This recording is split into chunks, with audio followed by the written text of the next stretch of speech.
지금부터 바이러스가 확산이 되니랑 안전한 곳을 한번 나누어 보겠습니다. 직선 한 개로. 그러면 이렇게 그으면 되겠죠?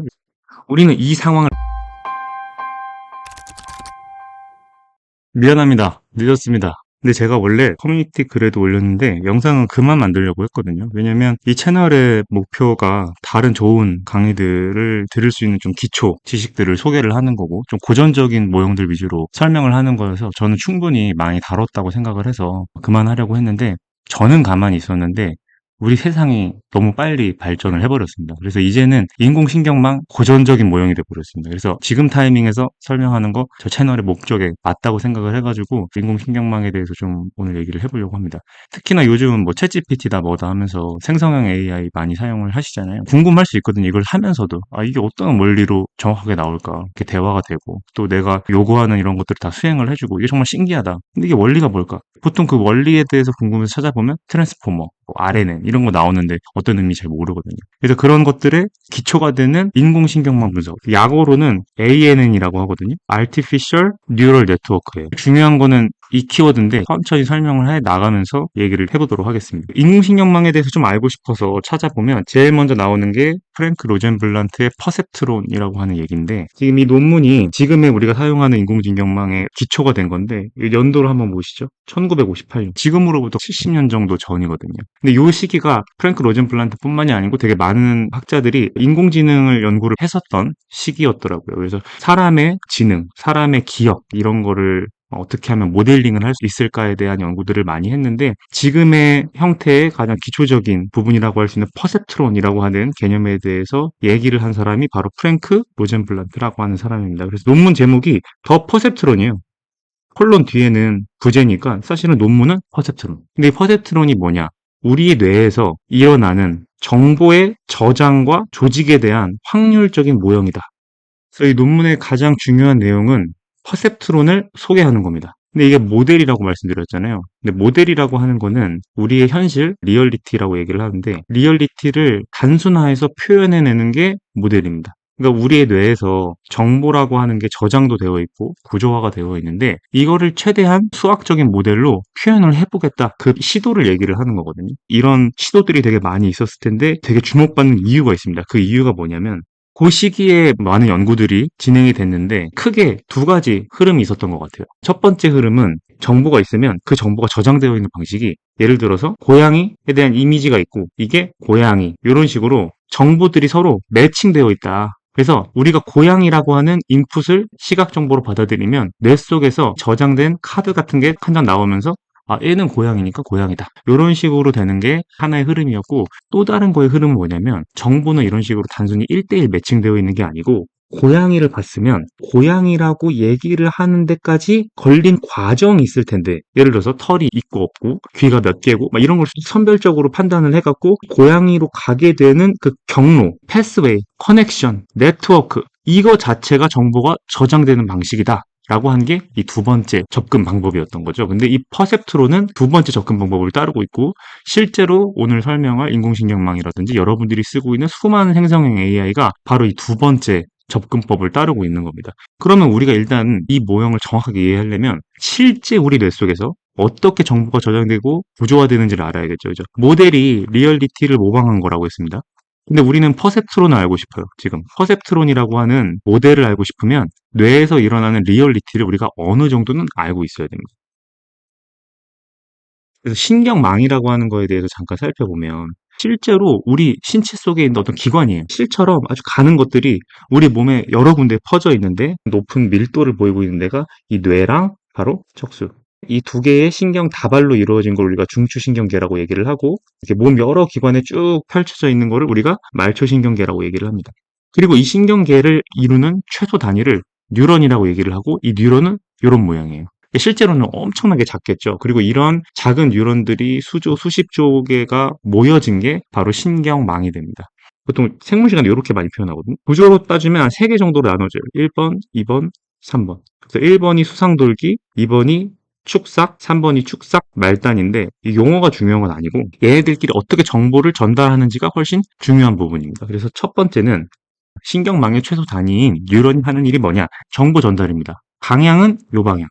여기에서 정보를 수신을 하고 그 정보를 이동시키고 다음 뉴런한테 전달해 줍니다. 왜냐하면 실제로 뉴런은 수십조 개가 연결되어 있다 그랬잖아요. 이게 이런 식으로 연결되어 있습니다. 그 다음 뉴런, 그 다음 뉴런 이런 식으로. 얘를 조금 더 간단하게 표현을 하면 이런 식인 거죠. 뉴런 1, 뉴런 2, 뉴런 3.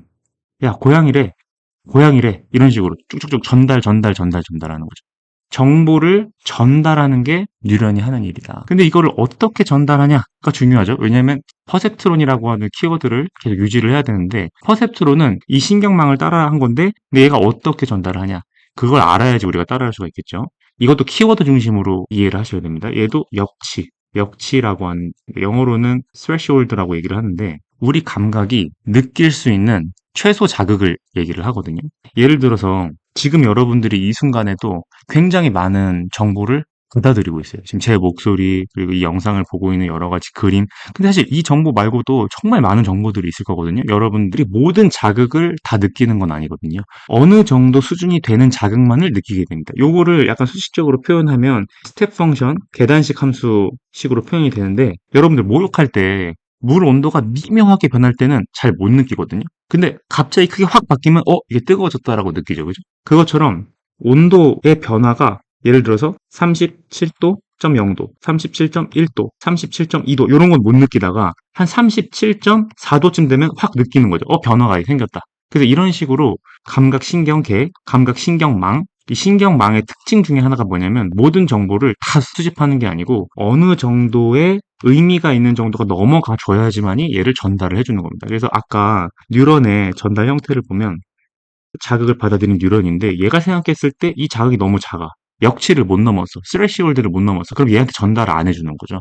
그래서 왜 이렇게 하냐? 그것이 굉장히 효율적이어서 이런 식으로 되어 있다. 그러니까 결국에 이제 뉴런이 하는 일을 정리를 하면 뉴런은 정보를 전달하고 어떻게 전달을 하냐?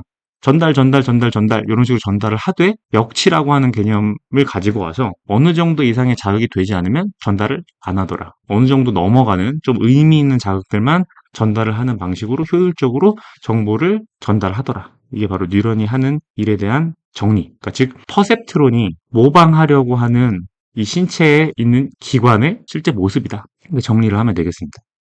그렇다면 지금까지 얘기한 퍼셉트론이 인공신경망인가? 정답부터 말하면 no입니다. 그럼 이거 왜 배웠어? 퍼셉트론은. 왜냐면 퍼셉트론이 인공신경망의 기초가 되기 때문인 거죠. 그럼 도대체 퍼셉트론은 뭐냐? 퍼셉트론은 뉴런 한 개에 가깝습니다.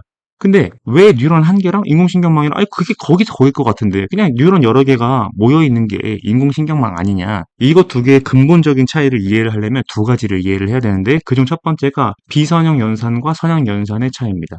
비선형 연산은 지금 그림처럼 이렇게 곡선으로 되어 있는 거를 비선형 연산이라고 하고 직선으로 되어 있는 걸 선형 연산이라고 합니다. 이걸 일단 개념을 이해를 해야 되고 그런데 이게 아마 여러분들 이해가 잘 안 될 거예요. 두 번째로 이해를 해야 될 거는 논리 연산자라고 하는 개념입니다. 논리 연산자는 크게 세 가지 종류가 있거든요. AND 게이트, OR 게이트, XOR 게이트. 아예 이해가 안 될 거예요, 지금 여러분들. 근데 일단은 게이트가 뭔지를 구체적으로 이해할 필요가 없습니다. 이 게이트란 단어보다 중요해야 될 건 이 AND랑 OR이랑 XOR인 거죠. AND랑 OR은 이거는 많이 익숙하죠, 그죠, 보통? 그리고 얘는 또는. 그래서 어떤 조건이 중첩적으로 적용을 해야 되냐.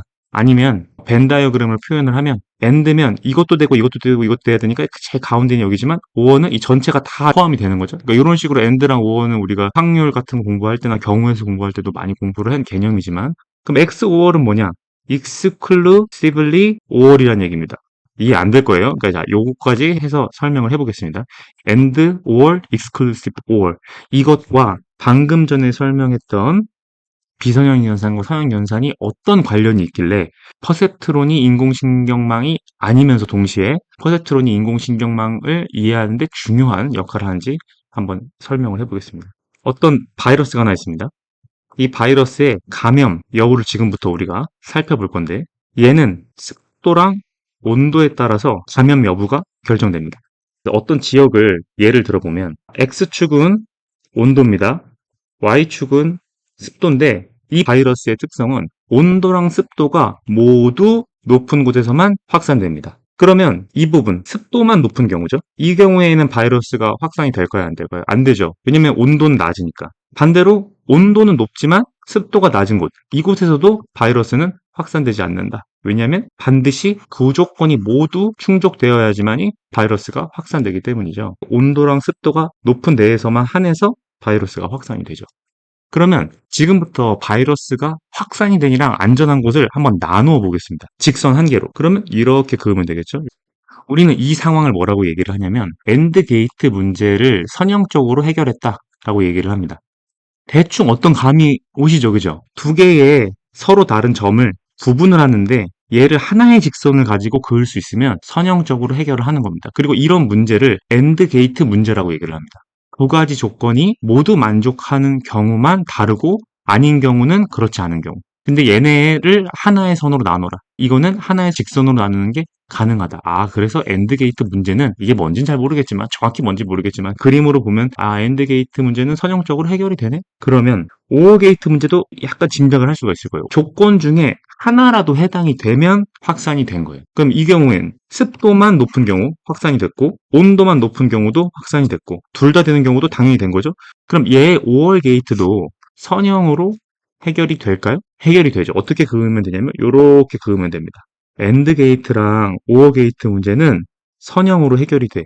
왜냐면 하나의 직선으로 구분을 할 수가 있었으니까.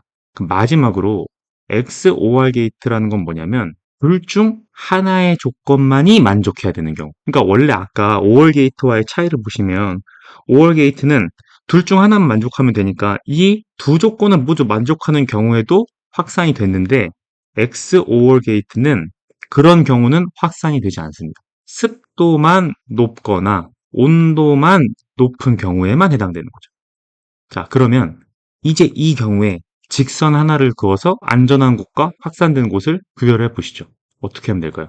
이렇게 하면 되려? 안 되죠? 여기랑 여기랑 섞이니까. 이렇게 될까요? 이렇게 될까요? 이거 당연히 안 되겠죠, 그렇죠? 이렇게 그어볼까요? 이것도 안 되죠. 그럼 이렇게.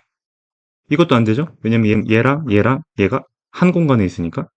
도대체 그럼 이거는 직선 하나로 구별할 수가 있는가? 없습니다, 얘는. 그럼 어떻게 구별할 수 있냐? 얘는 이렇게 구별하면 되겠죠? 이 하나의 선으로 구분된 곳에 확산된 곳이 있고 다른 반대편에는 안전한 곳이 존재하게 되죠. 곡선으로 그었습니다. 그런데 직선이 아니고. 따라서 XOR 게이트 문제는 선형으로 해결이 불가능합니다. 얘는 기선형으로만 해결이 가능한데 이 부분을 구현하기 위해서는 퍼셉트론만으로는 불가능하고 퍼셉트론을 여러 개 겹치고 쌓아서 인공신경망을 만들어야만 구현을 할 수가 있습니다. 이게 바로 이 논문 이후로 로젠트블란트가 쭉 연구를 한 내용들인데 이게 왜 이제 와서 주목을 받았느냐. 이걸 이렇게 하면 계산량이 엄청나게 커지는 거죠. 개념적으로는 가능한데 얘를 쌓아서 멀티 레이어로 만들어 갖고 기선형 문제를 해결하는 건 다 좋은데 계산량이 너무 많고 그때 컴퓨팅 파워로는 너무 비효율적이었던 거죠. 그래서 이게 약간 사장되어 있다가 우리가 컴퓨팅 파워가 확 올라가면서 다시 주목을 받게 됐고 실질적으로도 잘 구현이 돼서 지금 우리 생활에 엄청난 영향을 미치고 있는 부분인 겁니다. 굉장히 단순한 내용입니다. 이거 초등학교 2, 3학년 학생들한테 풀어보라고 해도 풀 수 있었을 거거든요. 그렇기 때문에 사실 인공지능이라고 하는 거의 원리가 사실 굉장히 단순한 부분이 있습니다. 그렇기 때문에 GPU가 주목을 받은 게 이런 것 때문이거든요. 사실 CPU는 좀 비유적으로 설명을 드리면 굉장히 고난이도 문제를 풀 수 있는 거라고 하면 GPU는 지금처럼 되게 단순한 것들을 병렬적으로 빠르게 처리하는 주요 기능을 한다라고 이해를 하시면 됩니다. 그래서 그런 부분들이 지금 엔비디아 같이 그런 GPU를 공급하는 망이 크게 부각이 된 거고 그런 부분들이 이제 이런 것과 깊은 관련이 있습니다. 생각보다 되게 단순한 문제인데 이거가 단순한 문제를 해결하려면 연산량이 많이 필요하다. 그래서 오늘은 일단 여기까지만 간단하게 소개를 하고 다음 시간에는 이제 인공신경망이 실제로 어떻게 만들어지는지 그리고 이거를 통계적으로 구현을 할 때는 어떤 부분을 좀 생각을 해야 되는지 이제 이런 내용들을 한번 다뤄보도록 하겠습니다.